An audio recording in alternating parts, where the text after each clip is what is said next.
तू है तो घर घर नहीं लगता, तू है तो डर नहीं लगता। सच सच है ये।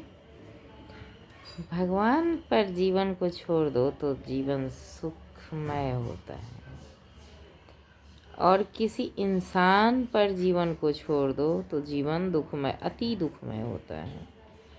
और मनुष्य इतना भी नहीं समझ सका, किसी मनुष्य के सहारे आपका जीवन कट ही नहीं सकता सिवाय भगवान के। इसलिए हमेशा जीवन को भगवान के सहारे छोड़ो। द्रौपदी एक बार शिविर में उत्तरा के पास गई। देर रात को द्रौपदी एक बार उत्तरा से मिलने उत्तरा के शिविर में गई और उत्तरा से समझाया कि जीवन में कभी भी किसी अपने से मदद नहीं मांगना। जीवन में कभी भी किसी अपने से मदद नहीं मांगना, क्योंकि मैंने ये गलती करके देख लिया है। जब दुशासन मुझे सभा में नंगा कर रहा था, उस समय मेरे सारे रिश्तेदार वहाँ भरे पड़े थे। मैंने एक एक से मदद मांगी, पर किसी ने मेरी मदद नहीं की।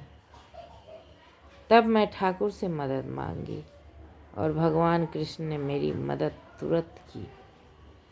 अगर मैं सबसे पहले ठाकुर से मदद मांगती तो दुशासन की इतनी हिम्मत नहीं कि वो मुझे स्पर्श भी कर पाता। लेकिन मैं 5 महान सूरवीर पतियों की पत्नी थी। मैं ऐसे महान गंगा पुत्र भीष्म की पुत्र वधू थी, कुलवधू थी। मैं कृपाचार्य, द्रोणाचार्य, फलनाचार्य, चिलनाचार्य, सब चार्ज बाज के रिश्तेदार थी। लेकिन किसी ने भी मेरी मदद नहीं की। लेकिन जब मैं निराश होकर भगवान को पुकारा, दोनों हाथ उठा दिए, माधव अब लाज नहीं बचेगी। पता नहीं माधव कब से रास्ता देख रहे थे कि द्रौपदी मुझे पुकारे।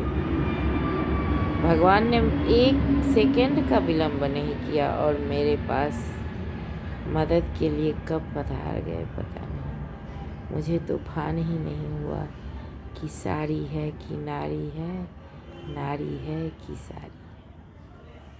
इसलिए हमेशा ये भान रखो कि कोई आपका मदद नहीं कर सकता सिवाय ईश्वर के।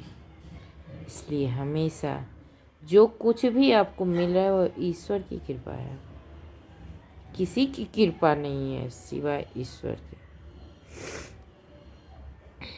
इसलिए हमेशा स्वयं पे और ईश्वर पे विश्वास करो, किसी रिश्तेदार पे नहीं।